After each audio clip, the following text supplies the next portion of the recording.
Welcome back to Good Morning Maine. I'm here with Zach Campbell. He is an organizer with the Maine Coalition for Palestine, and he's here to talk about today how there's a couple of rallies going on around the state today, one in Bangor, one in Portland, and they're calling for the defunding of Israel. This is a tax day rally. And Zach, thanks so much for joining us this morning. Thank you for having me. Of course. Can you explain what is the significance specifically of the rally in Bangor today? Sure. So on this tax day, we are calling attention to the fact that Maine itself sends over $11 million to fund Israel's genocide of Palestine.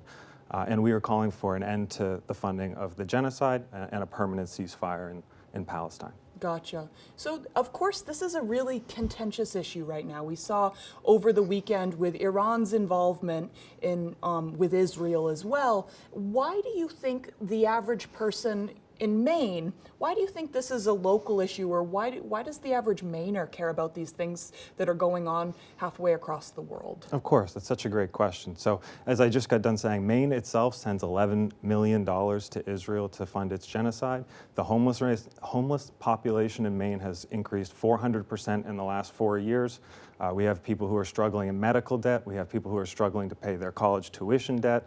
And there's a much better ways we could be spending that money right here within this state and not involving ourselves and our nation with a genocide. Right, right. So what I saw recently is our representatives, Shelley Pingree and Jared Golden, they've recently signed a congressional letter urging the Biden administration to kind of promote a ceasefire and humanitarian aid to Gaza. Is this, do you think, enough as far as our local legislators go?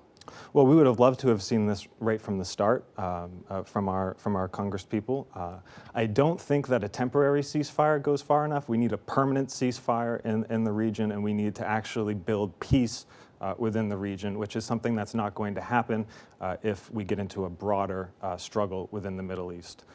So we are encouraging that this war does not expand and that at the very least Palestine gets their own state under international recognition. Gotcha. Okay, very clearly put. So for folks who want to attend the rally in Bangor today, Zach, can you say where and when it'll be? Absolutely. We're going to be meeting at 4:30 outside the Federal Building. This is on Harlow Street, right across from the Bangor Public Library. We're going to be speaking there. We're going to be rallying. We may do some picketing and some marching.